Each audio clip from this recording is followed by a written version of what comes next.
Hey everyone, welcome to another coach video tip. My name's Dan Foster. I'm the Chief Operating Officer and an Executive Coach here at Building Champions. And today I am joined by my good friend and a fellow Executive Coach, Drew Lawson, Dr. Drew Lawson, actually. So, Drew, thanks for joining me today, man. It's great to be with you. Always fun. Can't wait. Good, bud. Good. Well, hey, today we're going to be exploring what I think is the fascinating intersection between personal performance and leadership. And I really want to draw on your unique experience, both as a medical doctor as well as being an executive coach.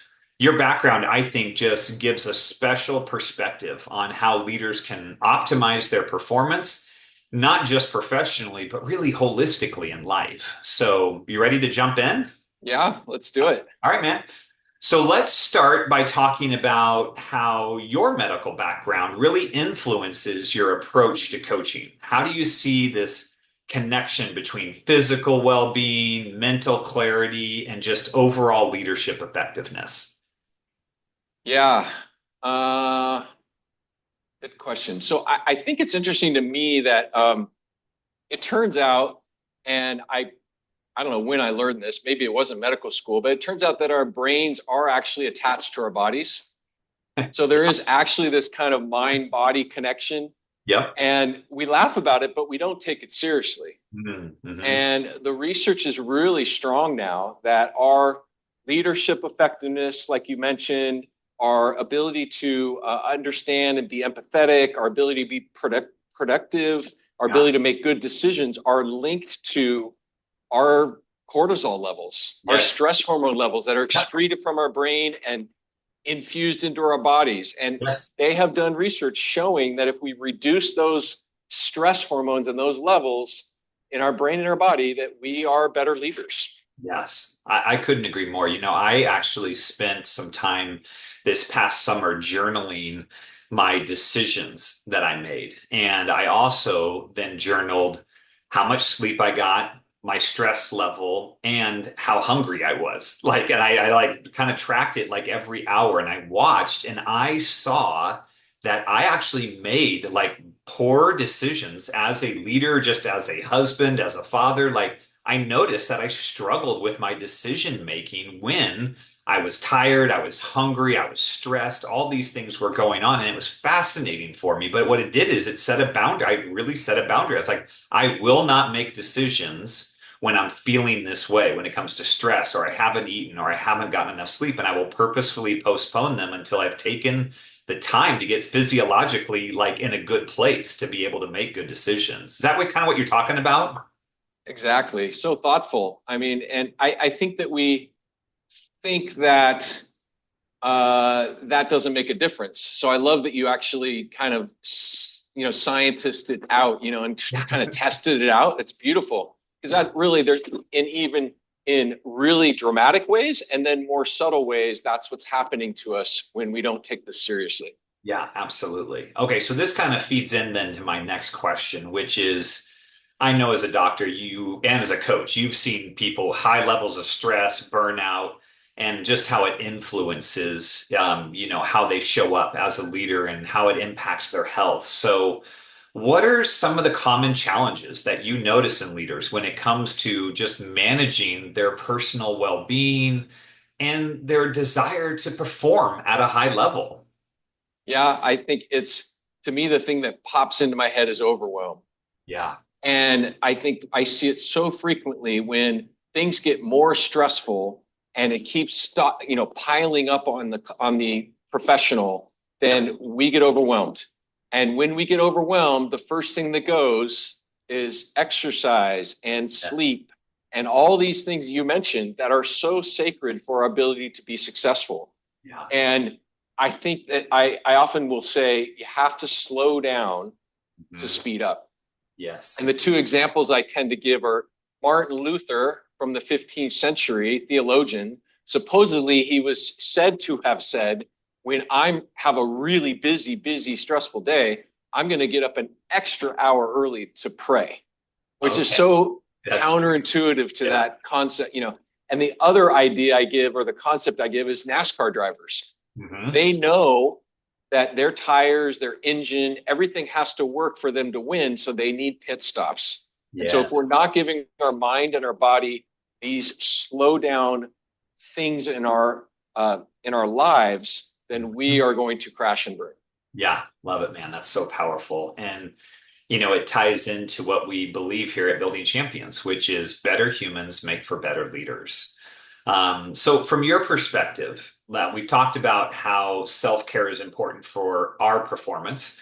Let's talk about now the why self-care and personal growth, just everything that we've been talking about. Why is that so important when it comes to leading people and making effective decisions when it comes to teams and guiding them and leading them? What have you found? Well, it's funny you say that. You can see the kind of beautiful minds quotes in the background, and one of them is Yes. in Latin.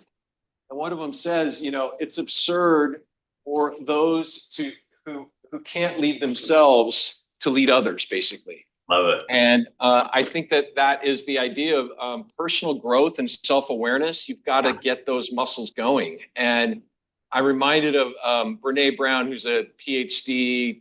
Texan shame researcher, and she got told a story of getting cut off in traffic.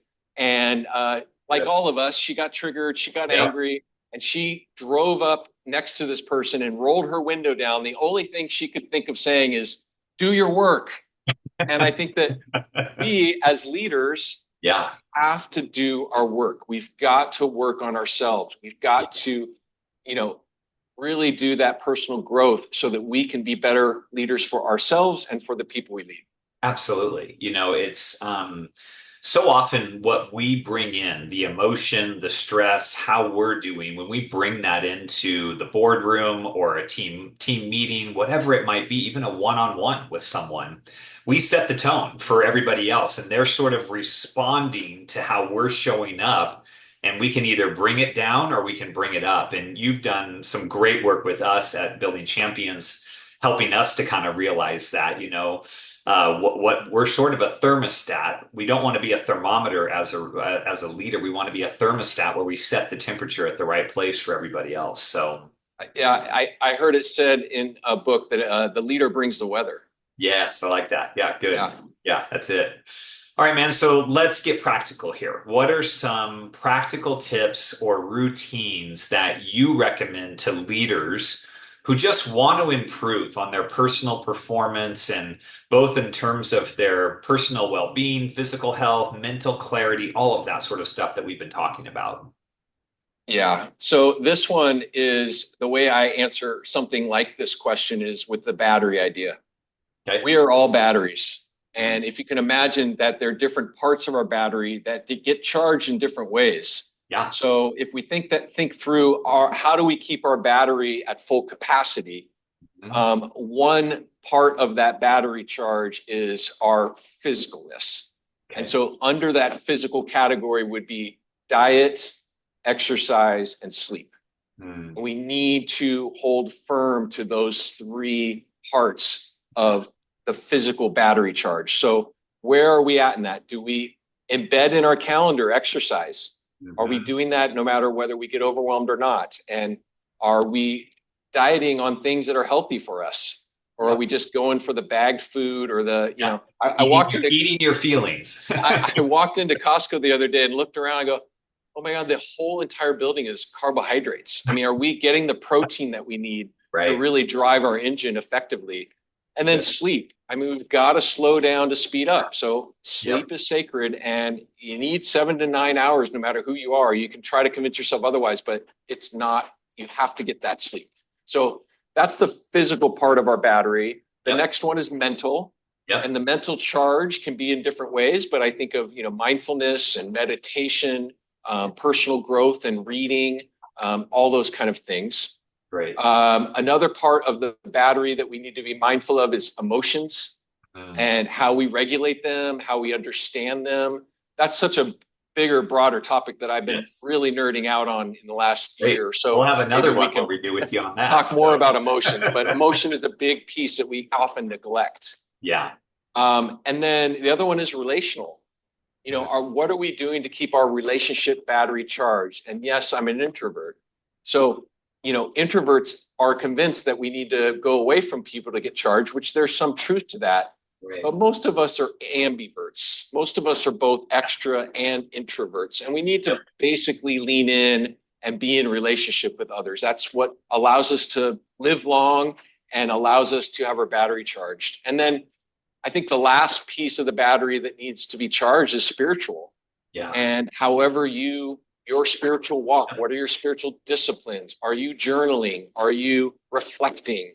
To me, that's how I would kind of approach it is you're a battery, and these are the components of the battery that you need to keep charged. Love it. Love it. So it was physical, mental, emotional, spiritual, And and relational. relational. Yeah, thank Yeah. you. Yeah, I had it. All right. Thanks, man. That's awesome, Drew. Thank you so much, bud. This has been great. I love your insights. I love that you bring the background of being the doctor as well as a coach, which is just outstanding for us. So, personal performance, it's more than just showing up to work and getting the job done. It's about really showing up as your best self. That's what I'm taking away from today. And just how can I do that mentally, emotionally, spiritually, relationally? It's just so important for us. So for those of you that are watching, if you want to learn more about how Coach Drew here helps teams, helps leaders optimize their performance, their overall well-being, head over to buildingchampions.com, look at his bio. You can connect with him on LinkedIn as well. Thanks for tuning in. We'll see you next time. Drew, thank you for being with us, bud. Really appreciate you. Thank you. Always a joy. All right.